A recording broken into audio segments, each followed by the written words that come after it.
Assalamualaikum warahmatullahi wabarakatuh. Sekarang pertemuan kali ini kita akan membahas tentang cara perolehan kewenangan bagi pejabat tata usaha negara atau pejabat TUN atau badan pemerintahan.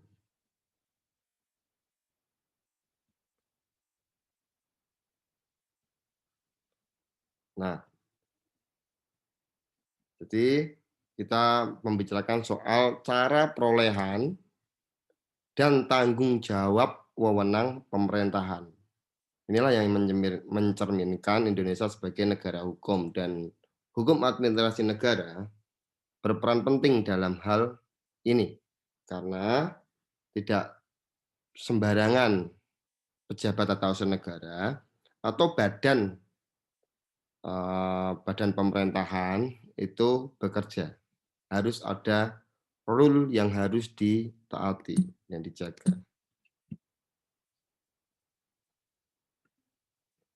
Nah, ini kalau berbicara soal cara perolehan kewenangan, maka kita tidak bisa lepas dari yang namanya Undang-Undang Nomor 30 Tahun 2014 tentang administrasi pemerintahan. Jadi di sini itu para pejabat TUN atau badan pemerintahan itu berpegang pada ini. Di dalamnya banyak, bukan hanya soal cara perolehan kewenangan saja, tapi mekanisme pengambilan kebijakan juga ada di sini semuanya. Nah, perolehan kewenangan, cara perolehan kewenangan itu ada 3. Saya ulangi lagi. Cara perolehan kewenangan itu ada 3, yakni 1 atribusi, 2 delegasi, 3 mandat. Saya ulangi lagi, cara perolehan kewenangan itu ada 3 jenis. 1 atribusi, 2 delegasi, 3 mandat.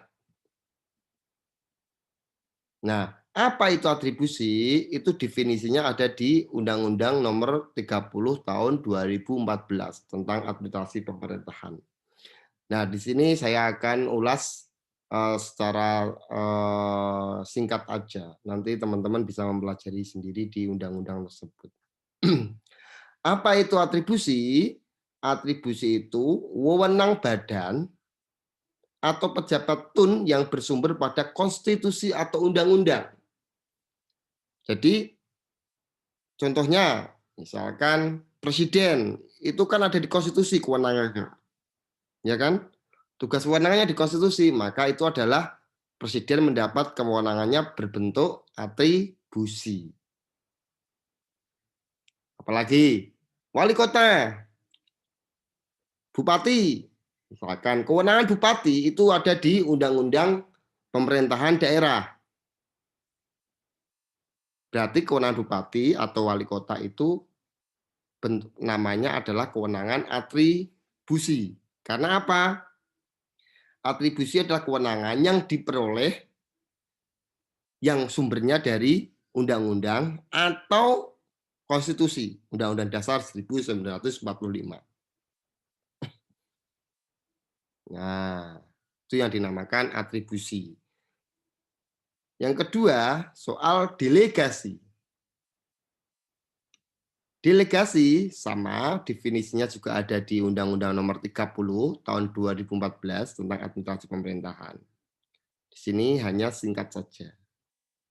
Yang namanya delegasi itu adalah pelimpahan wewenang dari satu badan atau pejabat TUN kepada badan atau pejabat TUN lainnya, dan tanggung jawab atas wewenang itu ikut beralih kepada badan atau pejabat TUN yang menerima pelimpahan wewenang.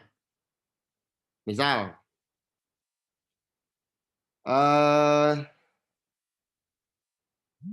misalkan adalah seorang presiden Nah, itu kan pejabat tun presiden tuh memberikan kewenangannya kepada menteri. Nah, menteri kan juga pejabat tun atau badan tersendiri. Jadi pelimpahan wewenang dari satu badan kepada badan yang lain. Oke? Atau dari satu pejabat ke pejabat yang lain. Nah, gimana caranya? Nih, delegasi tidak boleh kepada bawahan. No delegation to subordinate. Artinya apa? Delegasi itu dari badan ke badan. Dari pejabat tun ke pejabat tun. Tidak boleh dari bawahan. Misalkan delegasi saya pejabat, saya presiden, saya presiden. Presiden punya ajudan. Nah, delegasi itu tidak bisa diberikan dari presiden kepada ajudan. Karena ajudan adalah bawahan langsung atau subordinat. Atau asisten, tidak boleh. Nah, syaratnya apa untuk bisa mendapat delegasi atau untuk memberikan delegasi? Yakni delegasi itu hanya berdasarkan ketentuan peraturan perundang-undangan. Gitu loh. Misalkan eh, Bawaslu, Badan Pengawas Pemilu, ingin membuat tim seleksi untuk kabupaten kota. Misalkan untuk kabupaten kota ya Bawaslu RI untuk membuat seleksi kabupaten kota. Nah, memang di undang-undang bahwa pembentukan tim seleksi itu dibentuk oleh Bawaslu RI. Tapi mungkin Bawaslu RI itu sedang sibuk, punya garapan banyak, maka ia bisa memberikan delegasi pembentukan tim seleksi kepada Bawaslu provinsi. Itu. Tentunya harus ada peraturan perundang-undangan yang dibuat untuk melegitimasi pemberian delegasi tersebut. Nah, pembentukan peraturan perundang-undangan itu bisa melalui peraturan Bawaslu, gitu. Karena peraturan Bawaslu pun itu di-upload atau diunggah, diresmikan, dicantumkan atau ditaruh di lembaran negara. Nah, lembaran negara berarti peraturan perundang-undangan. Begitu. Contoh lain, mengenai kemarin itu mengenai apa ya? Kembali Cipta Pekerja, melalui apa, saya lupa itu. Ya, saya lupa melalui apa.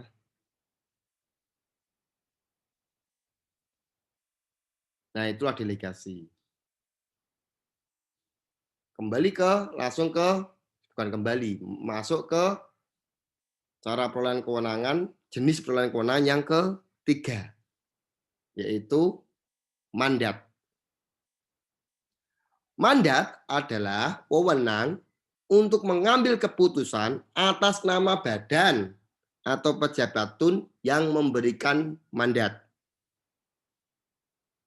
Nah, pengambilan keputusan tersebut oleh penerima mandat berdasarkan pertimbangan pemberi mandat. Mandat dapat diberikan secara umum, general mandat, atau secara khusus spesial mandat. Nah, kalau ini bisa kemudian ditaruh ke bawahan atau kemudian ke interannya. Misalkan saya saya sebagai pejabat tata usaha negara itu mau membuat, saya tinggal di Jakarta, saya mau mengurus sertifikat tanah, nah kan gitu kan.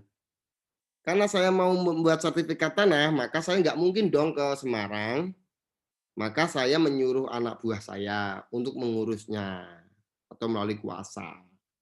Nah, itu bisa saja. Itu bukan soal badan. Tidak harus pejabat tun yang menjalankannya. karena itu menurut jenderal. Atau misalkan yang secara ketugas negaraan, misalkan pemerintah ini ingin melebarkan jalan. Nah, melebarkan jalan itu kan bisa berdiskusi dengan masyarakat, ya kan? Ber karena berdiskusi dengan masyarakat untuk soal harga. Nah, kita menunjuk, petugas kelurahan untuk ke sana. Nah, petugas kelurahan kemudian mereng-reng ini harganya sekian sekian sekian. Tapi petugas kelurahan itu tidak bisa mengambil keputusan sendiri. Dia hanya menyampaikan kepada atasannya yang memberi mandat tersebut. Jadi tidak berwenang. Sang penerima mandat itu tidak berwenang untuk mengambil sebuah keputusan. Itu. Karena tanggung gugatnya diberikan kepada pemberi mandat. Oke, lanjut. Ini akan kita detailkan. Nah, ini perbedaan cara perolehan dan tanggung jawab wewenang pemerintahan. Kita membedakan antara atribusi, delegasi, dan mandat. Apa sih perbedaannya? Perbedaannya adalah satu, cara perolehan. Cara perolehan itu adalah melalui, kalau atribusi itu melalui perundang-undangan, melalui undang-undang atau konstitusi atau Undang-Undang Dasar 1945. Itu cara perolehannya. Sedangkan delegasi, cara perolehannya itu metodenya pelimpahan. Nah, tinggal cara melimpahkannya itu melalui peraturan perundang-undangan. Artinya di bawah undang-undang, misalkan peraturan Bawaslu, peraturan KPU, peraturan Mahkamah Agung, terus kemudian peraturan menteri, nah gitu loh. Pokoknya yang di bawah undang-undang itu delegasi. Kalau mandat sama pelimpahan dari atasan kepada bawahan. Dari atasan kepada bawahan sama, berarti delegasi dengan mandat itu model cara perolehnya pelimpahan. Cuma kalau delegasi itu melalui peraturan perundang-undang, dicantumkan dalam peraturan perundang-undangan. Sedangkan mandat tidak harus dari peraturan perundang-undangan, misal melalui apa namanya hmm, surat perintah, surat tugas. Nah, surat tugas lah, biasanya surat tugas. Nah, kekuatan mengikatnya, ini maaf salah ketik, kekuatan mengikatnya, atribusi itu tidak mengikat sebelum ada perubahan peraturan perundang-undangan. Tetap mengikat sebelum ada perubahan peraturan perundang-undangan. Kenapa? Karena ini adalah kewenangannya itu melalui undang-undang atau konstitusi. Presiden misalkan mendapat kewenangan dari Undang-Undang Dasar 1945. Kewenangannya adalah A, B, dan C misalkan.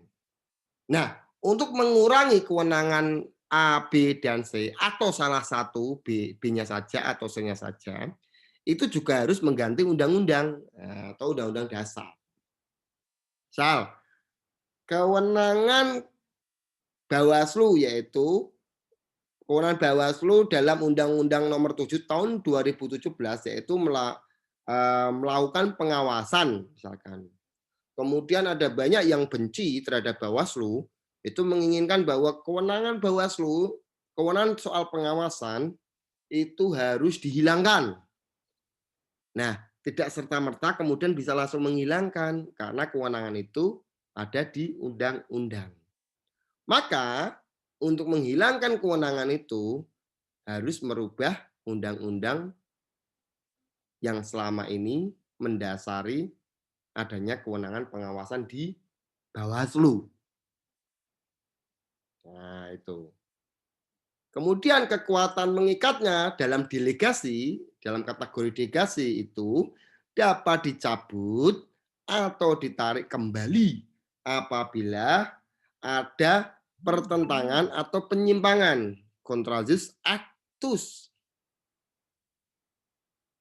Misal, gini, saya kaprodi, dapat SK dari rektor untuk mengelola unit. Maka ketika saya menyeleweng, maka rektor berhak untuk mencabut SK saya. Mencabut SK saya itu. Saya kan dapat delegasi itu dari situ untuk mengelola kaprodi, untuk mengelola unit prodi. Saya dapat dicabut SK saya apabila bertentangan. Nah, kenapa ada contrajus actus? Yang namanya contrajus actus itu adalah siapa yang memberikan surat keputusan atau memberikan delegasi, maka dialah yang berhak untuk mencabutnya kembali. Saya diberi delegasi, kewenangan delegasi melalui surat keputusan oleh rektor, maka yang berhak mencabut kewenangan saya itu adalah rektor, bukan dekan, bukan direktur, bukan lain sebagainya. Nah, begitu. Nah, kekuatan mengikatnya dalam hal mandat. Kalau mandat ini agak dinamis, karena apa? Dapat ditarik atau digunakan sewaktu-waktu oleh pemberi wewenang mandan. Namanya adalah surat tugas itu. Surat tugas itu kan bisa cabut segalanya. Nah, kembali yang ketiga, yaitu tanggung jawab dan tanggung gugat. Dalam atribusi, penerima wewenang bertanggung jawab mutlak akibat yang timbul dari wewenangnya tersebut. Jadi, presiden membuat kebijakan A, misalkan kebijakan A ternyata dirasa merugikan kelompok-kelompok yang lain. Maka kelompok yang merasa dirugikan itulah berhak untuk melakukan gugatan. Gugatan itu bisa langsung diarahkan kepada presiden karena ia mendapat kewenangan atribusi. Karena mutlak tanggung jawabnya. Mutlak. Misalkan juga ada reshuffle menteri. Akibat kebijakan reshuffle presiden, meskipun itu hak prerogatif presiden, kalau sang menteri itu merasa dirugikan akibat reshuffle, orang tersebut, menteri yang di reshuffle tersebut, itu juga berhak melakukan gugatan. Dan gugatannya kepada siapa? Kepada presiden. Karena presiden adalah mendapat kewenangan atribusi. Dan kewenangannya mutlak. Sehingga tanggung jawabnya ikut kepada presiden atau penerima kewenangan atribusi tersebut. Kemudian, tanggung jawab dan tanggung gugat dalam kategori delegasi. Pemberi wenang atau delegan melimpahkan tanggung jawab dan tanggung gugat kepada penerima wewenang. Nah, kalau ini kebalikan dari atribusi. Karena kalau delegasi itu tanggung gugatnya itu diberikan kepada orang atau pejabat tun atau badan yang penerima delegasi. Misal, presiden memberikan delegasi kewenangan kepada menteri, ya kan, menteri lingkungan hidup misalkan. Itu kan pemberinya delegasi itu. Nah, ketika makanya menteri lingkungan hidup itu mempunyai kewenangan untuk membuat kebijakan mengelola kehutanan misalkan. Nah, dalam perjalanan pengelolaannya, pengelolaan kehutanan tersebut, itu terjadi beberapa problem yang oleh masyarakat dianggap merugikannya. Maka masyarakat bisa menggugat langsung kepada sang menteri itu. Karena menteri itu penerima delegasi dari presiden. Gitu. Nah, kalau mandat, tanggung jawab dan tanggung gugatnya itu berada pada pemberi mandat karena hanya melalui surat tugas. Misalkan tadi yang saya contohkan, seorang wali kota kan pejabat tun itu mau melebarkan jalan. Nah, untuk melebarkan jalan itu kan harus menggusur tanah. Nah, siapa yang mengukur itu? Mengukur jalan itu kan misalkan dinas PUPR atau dinas mana atau petugas lainnya lah, petugas. Dia kan hanya menjalankan tugas. Nah, ketika nanti ada gugatan warga merasa dirugikan atas pelebaran tanah tersebut, maka gugatnya bukan petugas yang mengukur, karena mereka hanya menjalankan tugas. Gugatannya itu kepada pemberi mandat. Siapa pemberi mandat? Adalah pejabat yang ada di atasnya. Karena tadi di awal kita sudah lihat bahwa namanya mandat itu bisa langsung diberikan kepada bawahannya tanpa melalui peraturan perundang-undangan. Jadi tanggung gugat itu kepada sang pemberi mandat, bukan penerima mandat. Nah, tuh. Kemudian kita beralih ke hubungan wewenang. Nah, hubungan wewenang dalam atribusi itu hubungan hukum pembentuk undang-undang dengan organ pemerintahan. Nah, pembentuk hukum undang-undang dengan organ pemerintahan. Misal tadi kalau mau misalkan kewenangan KPU mau dikurangi, yaitu harus hubungannya dengan DPR supaya merubah undang-undang untuk mengurangi kewenangan KPU. Nah, gitu. Karena kewenangannya KPU itu adalah kewenangan atribusi diperoleh melalui undang-undang. Nah, delegasi berdasarkan atas wewenang atribusi yang dilimpahkan kepada delegataris. Jadi hubungannya itu kewenangan delegasi itu presiden dengan menteri misalkan itu kan kewenangan delegasi. Gubernur dengan bupati itu kewenangan delegasi. Nah, artinya antar pejabat tata negara lah. Tata usaha negara, pejabat tata usaha negara.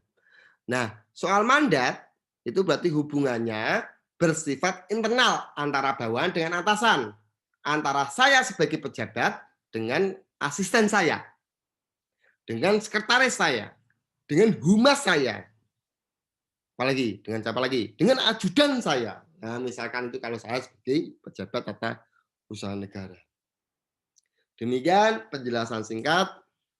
Jika ada pertanyaan bisa komen di komentar YouTube kita.